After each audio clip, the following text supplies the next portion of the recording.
Hi guys, welcome back. We're kind of outside. We're in the tire shed today because Mike's working on something in the shop. So I've got some insulation board kind of out on the wall to kind of reflect some heat in. It's not too bad. It's like 15 or 19 outside, something like that. So it's not the end of the world. And we're gonna do basically the top end of this. We're not gonna replace any of the pistons or rods, hopefully at all. We're just doing all the gaskets because I'm leaking oil out of the jug on the left hand side. So, and while we're in there, we'll check everything. We'll clean the power valves because I'm sure they've never been cleaned, so they're probably due for it. And we're gonna do an inspection, and hopefully we don't find anything. We're also gonna weld up this manifold because it's cracked in a couple of spots. And yeah.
On here. Okay, so we pulled the sled in the shop because it's cold outside and I don't want to be out there anymore. And we moved this homemade sled deck. It's upside down, but it's a homemade sled deck, and we moved it forward. So we pulled the sled in, thaw Colton's out, rebuild this one. What we did, so you guys saw me taking it apart, and we have inspected it. We have a few things that I'm not in love with, and I'm not going to show them to you because I don't want you to see them. That's less than ideal, but it's not cold cheese. Yeah. There's tiny grooves here, but it's not the end of the world, and we're gonna put it back together because I don't want to spend money on it. So we're gonna clean up the jugs and regasket it. This one is clean. This one is clean. Yeah, it's clean. So what my thing was there was a leak right here, so I checked that for cracks. We're good. There's no cracks. I still got to clean this surface a little bit better. I just did a little rough clean, but I got to clean it a little more, and then it will be ready for gaskets. Also, we got one more jug to clean. So at first I thought this cylinder had been repaired, but you got something rubbing on here major. This. This was wedged between the coolant hose. Because that looks like a weld that was ground down, but it's this. Upon further inspection, it's from this rubbing on it. Damn. Yeah. So, just so you guys know, plastic can rub a hole through metal. It can. It'll do it. I promise. So, anyways, we got some more cleaning to do. I'm gonna set you guys back up. We're gonna put it back together the way it is. All of my rings are free. They're not all mangled or you know, aluminum's flailing off anywhere. You know, while we have it apart too, we should check gap. The gap goes in a certain spot, so you spinning it's not good. Well, you just spun it. Well, don't do that, because you see this little pin here? It goes in that spot, I believe. Oh. I could be wrong. I'm gonna look it up. Don't listen to me, guys. I'm gonna look it up. So I didn't know that. If it does, I didn't know that. I'm pretty sure they go in a certain spot. Well. So, whoops.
So I didn't film putting the rest of my sled together. I apologize. I got distracted and didn't make sure the camera was on, and then we had some other stuff go on, but it's all done.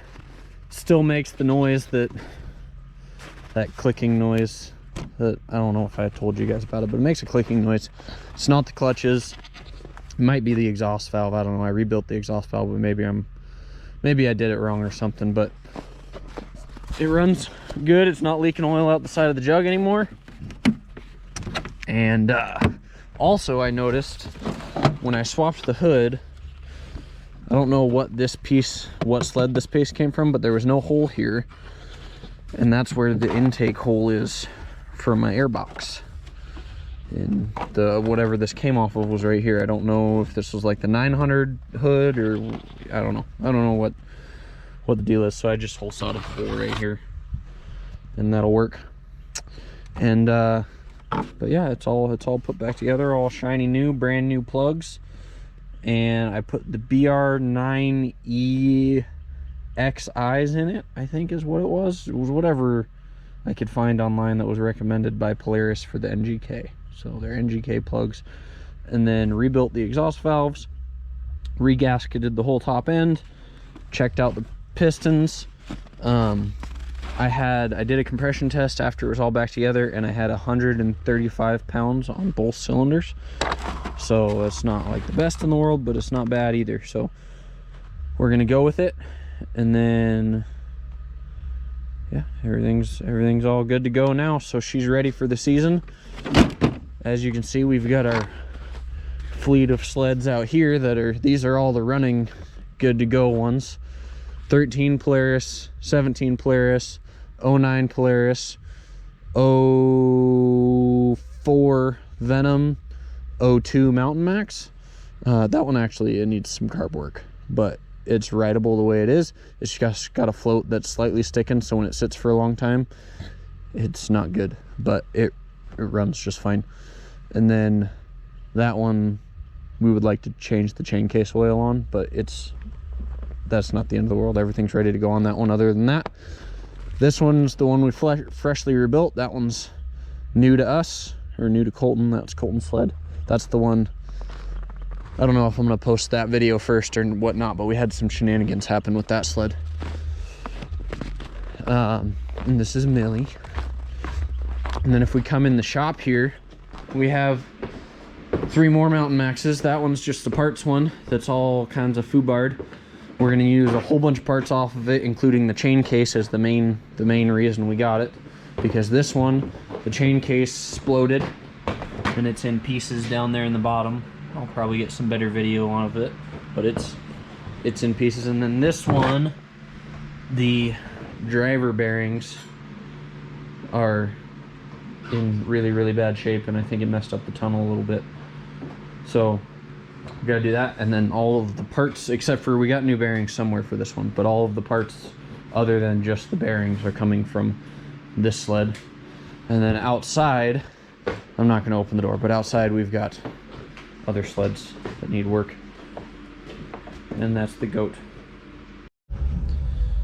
So with that being said, thanks for watching. Sorry I didn't video, but until next time, have a good one.